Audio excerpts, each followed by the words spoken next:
തിരക്കേറിയ ജീവിതത്തിനിടയിൽ നിന്ന് ഞാൻ സമാധാനം തേടുകയാണ്. അതെ, a moment to nourish my soul. ആരോഗ്യത്തിനൊപ്പം സൗന്ദര്യവും.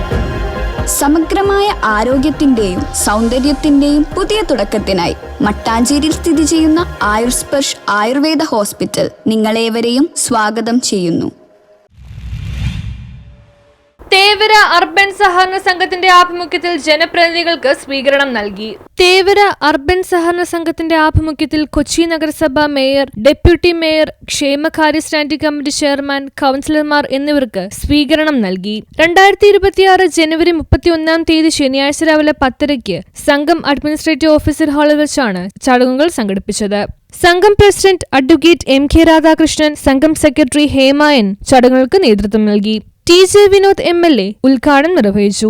നമുക്ക് ആ പദ്ധതിയുമായി മുന്നോട്ട് പോകാൻ കഴിയില്ല. ഈ വർഷവും നമ്മൾ MLA മാരോട് പുതിയ പ്രപ്പോസൽ കൊടുക്കാൻ പറഞ്ഞ് 20 പ്രപ്പോസൽ കൊടുക്കാൻ പറഞ്ഞ ഒരു proposal Thevara college Thevara traffic ബ്ലോക്കുമായി ബന്ധപ്പെട്ടുള്ള എലിവേറ്റഡ് ഹൈവേയുടെ പ്രപ്പോസൽ.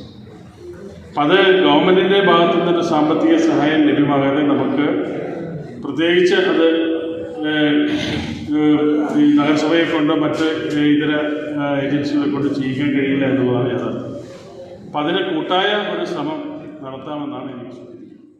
സംഘം പ്രസിഡന്റ് രാധാകൃഷ്ണൻ MK അധ്യക്ഷത വഹിച്ചു. സംഘം സെക്രട്ടറി ഹേമായൻ റിപ്പോർട്ട് അവതരിപ്പിച്ചു. സംഘം വൈസ് പ്രസിഡന്റ് ആന്റണി ജസ്ലിൻ സ്വാഗതം പറഞ്ഞു. തുടർന്ന് പുതിയതായി തിരഞ്ഞെടുക്കപ്പെട്ട നഗരസഭാ മേയർ, ഡെപ്യൂട്ടി മേയർ, ക്ഷേമകാര്യ സ്റ്റാൻഡിംഗ് കമ്മിറ്റി ചെയർമാൻ, കൗൺസിലർമാർ എന്നിവർക്ക് സ്വീകരണം നൽകി.